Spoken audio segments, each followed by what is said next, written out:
juste une illusion, comme une bulle de savon qui s'approche de toi, que tu touches du doigt, puis qui s'en va, car tu n'es plus là. Bonjour et bienvenue à cette vidéo qui s'appelle « Quand l'arbre cache la forêt ». Dans cette vidéo et probablement dans la suivante, je voudrais traiter des filtres de perception. Je suis accompagné par le chant des oiseaux. J'espère que c'est agréable pour vous et que ça ne gêne pas l'audition de cette vidéo.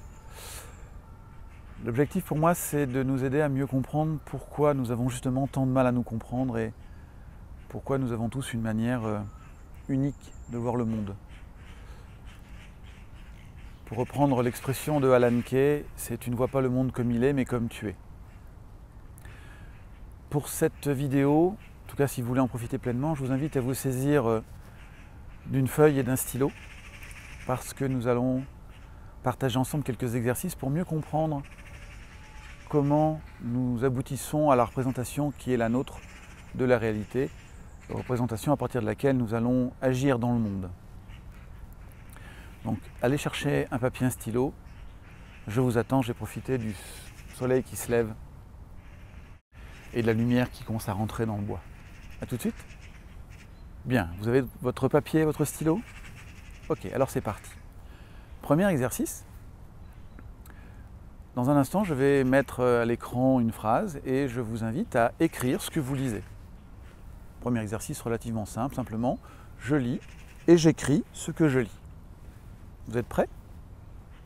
Ok, allez-y, lisez et écrivez.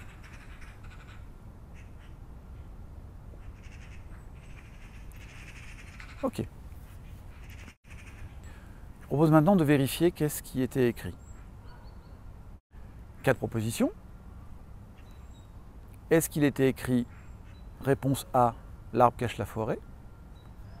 Réponse B, l'arbre cache la forêt?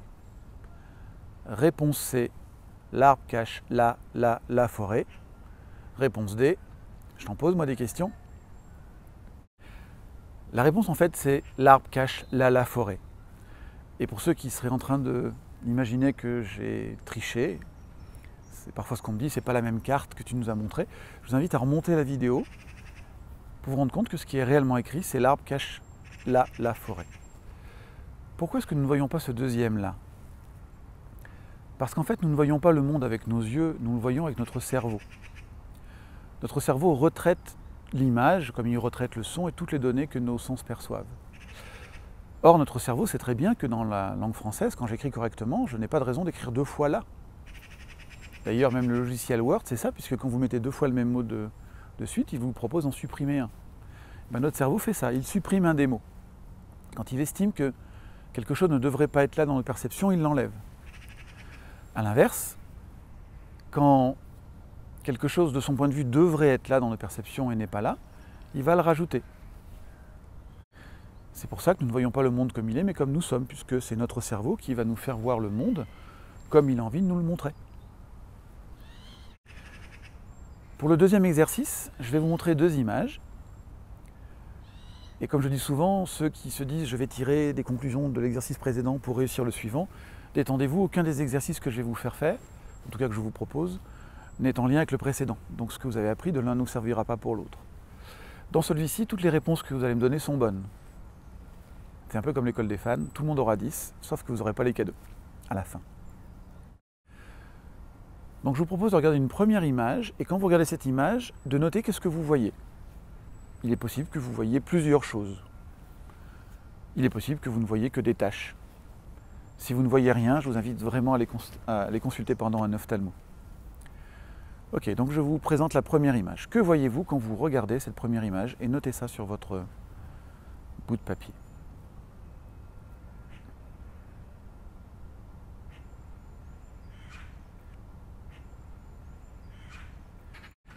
Alors quand je montre cette première image, il y a des personnes qui voient des taches noires et blanches, il y a des gens qui voient une carte du monde, il y a des gens qui voient la peau d'une vache, il y a des gens qui voient un visage, il y a des gens qui voient un éléphant, il y a des gens qui voient un fantôme. Et ce qui m'amuse, c'est qu'à chaque fois que je le montre, quelqu'un voit quelque chose de différent. Maintenant, je vais vous proposer de voir une deuxième image. Et c'est la même question. Quand vous voyez cette image numéro 2, qu'est-ce que vous voyez? Et notez-le. Allez-y.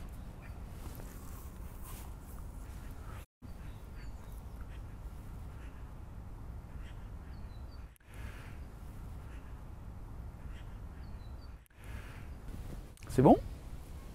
Ok. Pour cette deuxième image, j'imagine que vous avez vu le visage d'un homme barbu. Et en même temps, si vous regardez bien, dans cette image-là, il y a d'autres choses à voir. Un œil de cet homme barbu représente un ours tel que les Inuits les dessinent, en tout cas vous pouvez y voir ça. Dans l'autre œil, vous pouvez voir la tête d'un dinosaure qui descend sur le nez, un peu comme le cou du dinosaure, le cou arrivant sur une espèce de corps de poulet. Et dans la chevelure de l'homme barbu, certains voient une tornade. Ce que je vous propose maintenant, c'est de revoir la première image et de voir qu'est-ce que vous voyez maintenant. Il y a fort à parier que la majorité d'entre vous voit maintenant le visage d'un homme barbu. Alors certains le voyaient déjà avant, mais ce que je peux constater en formation, c'est qu'un plus grand nombre de personnes voient maintenant le visage de l'homme barbu. La raison pour laquelle vous voyez maintenant davantage le visage de l'homme barbu, c'est que vous avez vécu une expérience, l'expérience correspondant à regarder l'image 2. En fait, notre cerveau cherche à rapprocher ce qu'il perçoit de ce qu'il connaît. Vous avez vu le visage d'un homme barbu dans l'image 2, votre cerveau cherche à retrouver ça dans l'image 1. Maintenant, si quelqu'un arrivait derrière vous à votre bureau et voit la première image que vous avez vue, et si la personne vous dit ben, « moi ce que je vois là c'est une carte du monde ou la peau d'une vache », c'est pas que cette personne-là est de mauvaise foi, c'est simplement que comme elle n'a pas les mêmes expériences que vous, elle ne voit pas les mêmes choses que vous. Et comme dans la vie de tous les jours nous avons tous eu des expériences différentes, nous pouvons regarder la même chose et ne pas voir la même chose. Ce qui fait que nous arrivons à ces représentations uniques d'une même réalité, c'est que nous allons passer la réalité au travers de 3 filtres. La sélection, la distorsion et la généralisation.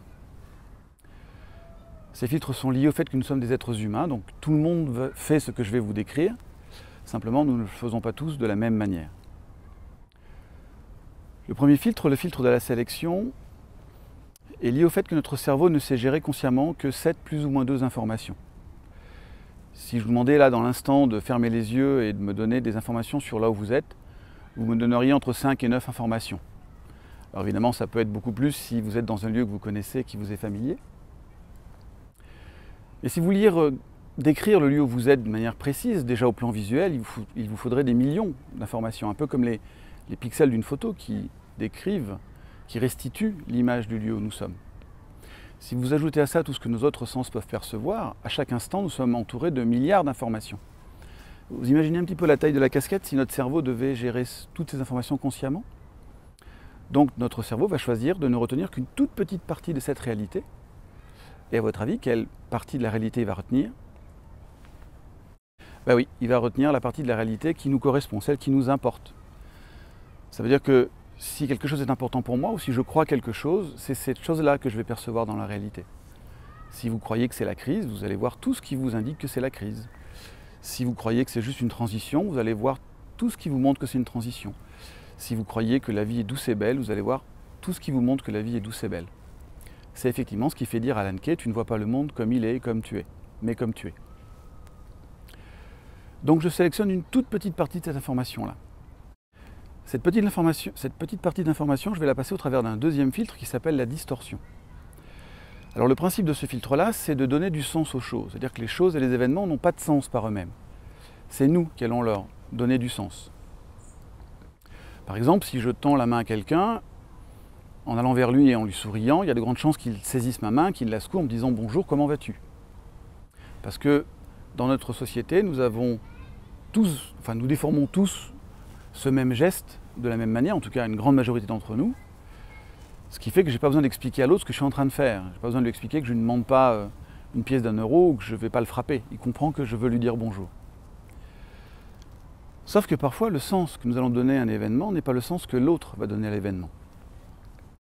Imaginez par exemple que monsieur rentre à la maison avec un énorme bouquet de fleurs parce qu'il a très envie par ce bouquet de fleurs de manifester son amour à sa femme. Sauf que sa femme, elle a un autre décodage du bouquet de fleurs.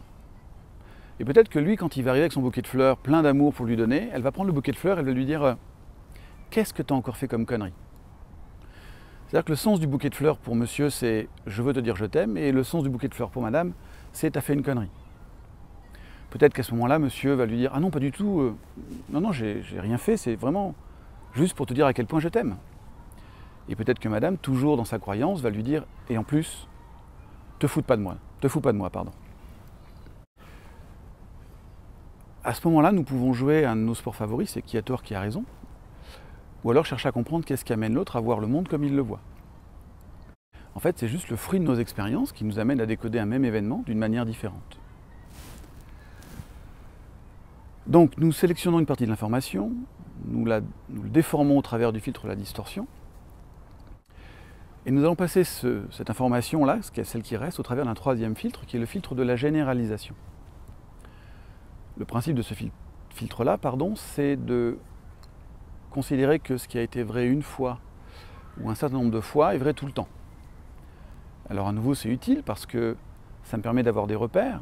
J'ai appris une fois à remplir un dossier au boulot, je n'ai pas besoin de réapprendre chaque matin comment le remplir. J'ai appris une fois qu'il fallait que je m'arrête au feu rouge, globalement je comprends qu'il faut que je m'arrête au feu rouge. Sauf que parfois, ce qui a été vrai une fois ou un certain nombre de fois n'est pas forcément vrai tout le temps. Et nous pouvons facilement aller vers ce que nous appelons des généralisations abusives. Par exemple, pour vous-même, finissez-moi les phrases suivantes. Tous les fonctionnaires sont. Toutes les femmes sont. Tous les hommes sont. Et vous pouvez voir que tous les qualificatifs que vous allez mettre derrière semblent sous-entendre que dès qu'on est un homme, une femme ou un fonctionnaire, on est forcément comme ça. Or, c'est assez facile de faire l'hypothèse qu'il y a des femmes, des hommes et des fonctionnaires qui sont différents de ça. Simplement, nous les enfermons dans cette description-là. Et vous voyez bien que quand je commence à coller ce genre d'étiquette sur quelqu'un, que ce soit pour lui prêter des vertus ou des défauts, je ne suis plus en lien avec la personne pour ce qu'elle est. Je la regarde au travers des filtres que j'ai posés sur elle. Et tout ce qui va aller dans le sens du filtre que j'ai posé, je vais le voir. Et tout ce qui ne va pas dans le sens du filtre que j'ai posé, je ne vais pas le voir ou je vais le minimiser. Donc à nouveau, ça va altérer ma perception de la réalité.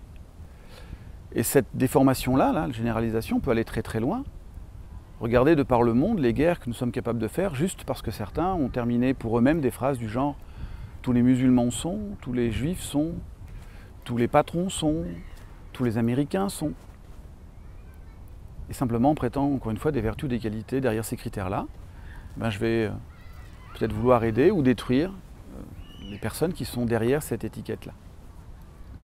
Et donc une fois que j'ai passé la réalité au travers de ces trois filtres-là, j'arrive à ma perception de la réalité.